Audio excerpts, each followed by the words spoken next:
Em algum momento da nossa vida, possivelmente já nos perguntamos: por que estamos isolados? Como foi dito nos vídeos anteriores, se há um número quase infindável de seres quase perfeitos e de seres perfeitos que preenchem essa lacuna tão óbvia entre nós, réis mortais, e Deus, por que nenhum deles está aqui em carne e osso para nos esclarecer? Bom, como foi falado, a razão da experiência pode justificar isso, mas não é só isso que compõe o fato do nosso isolamento. Há outros fatores. Mas antes de esclarecer melhor esses fatores, há outras perguntas que acompanham esses questionamentos, não é mesmo? E a suposta queda do homem? Estamos isolados porque pecamos?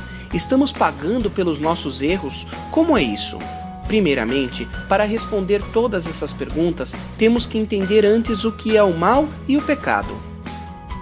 O pecado é potencial em todos os lugares nos quais seres imperfeitos são dotados com a capacidade de escolher entre o bem e o mal, por meio do livre-arbítrio. Num universo de coisas e seres evolucionários, o contraste entre a perfeição e a imperfeição gera o mal potencial. O conflito entre a verdade e a falsidade produz o erro da confusão. O dom divino da escolha, do livre-arbítrio, desemboca nos domínios divergentes do pecado e da retidão. A possibilidade de cometer erros é inerente à aquisição da própria sabedoria. E atenção, entenda a diferença. Escolha deliberada do mal constitui o pecado. A rejeição voluntária da verdade é o erro. E somente a adoção persistente do pecado e do erro que seria a iniquidade. A capacidade de escolher entre o bem e o mal por meio do livre-arbítrio não é só dos planetas evolucionários. Todos os seres que possuem livre-arbítrio podem em algum nível decidir entre o bem e o mal. Segundo o livro, um dos administradores que estão entre nós e Deus, especificamente do nosso sistema, por meio do seu livre-arbítrio, decidiu ir contra os planos de Deus, sobre um esquema que desviaria o objetivo de construirmos a experiência para Deus. E essa escolha trouxe grandes consequências, incluindo um grande atraso em todo o nosso sistema de planetas.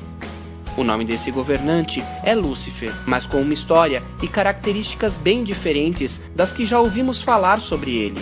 Lúcifer, um ser brilhante do universo local, que se destacou por sua sagacidade, sabedoria e eficiência, passou por grandes provas e teve êxito em todas as suas missões antes de nos governar. Foi um excelente administrador por mais de 500 mil anos, antes de decidir, por meio do seu livre-arbítrio, a interferir nos planos divinos e nos nossos assuntos. Durante um certo tempo, realmente se persuadiu a acreditar que a sua ideia rebelde, de fato, era para o bem de todo o sistema, e se não para o bem de todo o universo. Em algum ponto dessa experiência, ele tornou-se insincero, e o mal evoluiu para o pecado deliberado e voluntário. A ele foi oferecida, desde longa data, a oportunidade para o arrependimento. No entanto, somente alguns de seus subordinados aceitaram a misericórdia. No caso dele, a misericórdia sempre foi rejeitada com um desprezo e um desdém sempre maiores.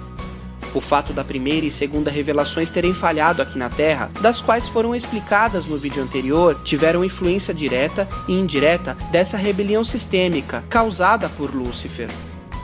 Atualmente, Lúcifer está deposto e aguardando julgamento. Em consequência disso, a comunicação foi interrompida, pois poderia trazer estragos muito maiores, em lugares cada vez mais distantes. Ela será restabelecida assim que Lúcifer for completamente julgado e que a rebelião não possa causar mais estragos do que já causou.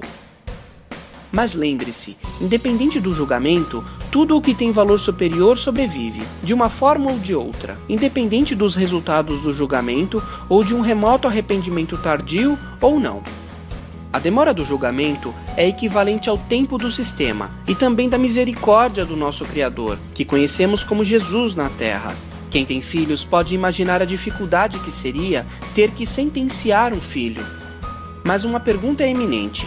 Por que a escolha de Lúcifer teve consequências tão grandes e prejudicou tantas pessoas? Deus permitiria isso? Bom, mesmo nós, quando tomamos decisões por meio do nosso livre-arbítrio e que essas mesmas decisões têm consequências em pessoas, podemos entender como isso funciona. O livre-arbítrio tem relação direta com a dádiva da personalidade e da experiência, e isso possui consequências. Mas Deus não deseja nenhuma consequência negativa para nós, pode ter certeza. Nada mais adequado do que a misericórdia divina para equalizar essas forças. A nossa própria existência seria impossível sem o livre-arbítrio da escolha. À primeira vista, poderia parecer que a Terra e os mundos isolados semelhantes sejam por demais desafortunados por haverem sido privados da presença de influências benéficas de personalidades supra-humanas. Contudo, o isolamento proporciona uma oportunidade única para o exercício da fé e para uma qualidade especial de confiabilidade cósmica, em uma convicção que não depende da visão e nem de qualquer outro aspecto material. Aos seres ascendentes, muito cedo, são confiadas inúmeras missões especiais de empreendimentos cósmicos, para a realização das quais uma fé inquestionável e uma confiança sublime são essenciais. Devido à experiência adquirida em todo esse processo, é ensinado agora que o bem que resulta da rebelião de Lúcifer é mais de 1000 vezes a soma de todo o mal. Para entender melhor o fato que todos esses desvios, assim como outros fatores, nos tornam tão especiais, entender como a relativização da contagem do tempo é algo importante para compreender nessas demoras, assim como ter um detalhamento maior sobre como diferenciar o mal, o pecado e os tabus humanos, só podem ser adequadamente esclarecidas com a própria leitura do livro e participação de grupos de estudo. Tenha uma ótima leitura e até o próximo vídeo.